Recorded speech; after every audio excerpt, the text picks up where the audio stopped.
And our next task, task number 3. So our boss has given us specs for a customer table they would like created in Test AP. They would also like a rep table created by copying an existing employee table from the example database into our Test AP database. So copying tables is always good because then you don't have to type anything as far as the data goes. So I'm going to move my little closing comment down. And we do need to tell it that we want to use Test AP. That's the database that we want to put the tables in. And I'm going to go ahead and key in create table customers and pause this. Okay, so I have keyed in create table customers. I have indicated that my column name is ID and it is an integer. It's not going to be null. I have first name, which is variable character, and with the 20, that will not be null either.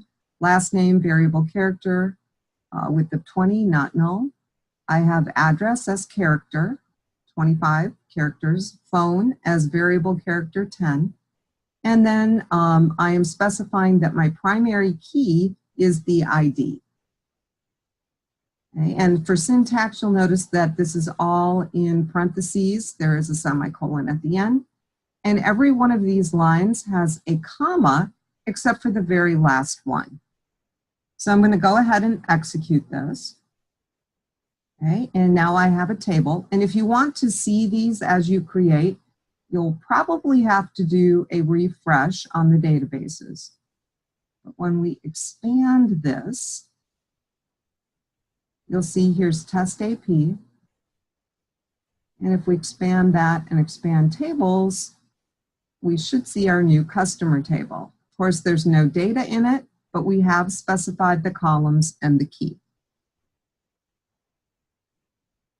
Now, to make sure that we created this properly, I'm going to move my closing comment down. Okay, besides checking over here, what we can also do is we can use a little execute command. So we can say use test AP. That's our database. And we're going to execute a little stored procedure called columns. And we want it to check our customer table.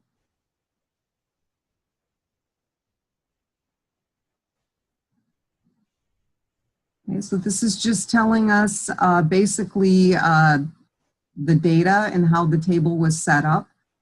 And so I'm not seeing any errors. So it looks like our table is fine. Okay, once we get data in here, you'll actually see data listed. Let's move our little closing comment down. And at this point, we're ready to do our rep table. And to create that, we're actually going to copy rows from a completely different table into our new table, and it's going to create the new table.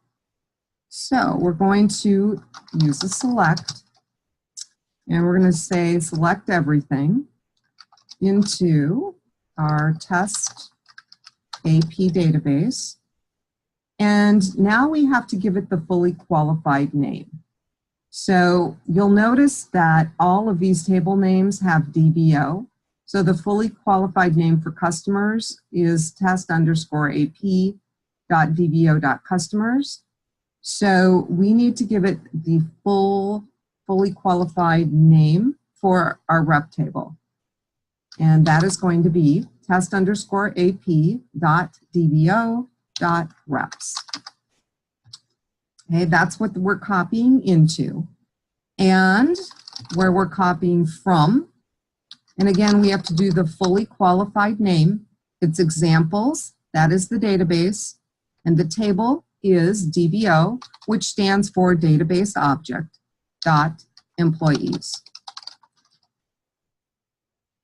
So that statement will take everything that is in DBO employees in that employee table, and it will put it into our new rep table.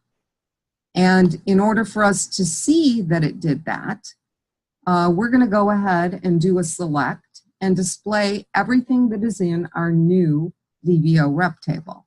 So we're going to say select asterisk from our new test ap.dbo.reps table. Okay, so first line is creating it, second line is displaying it. So let's go ahead and execute. Okay, and these are all of our new records that are in our table.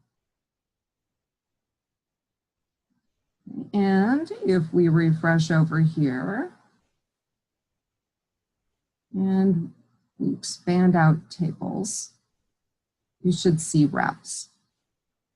So we will go ahead and move our closing comment down.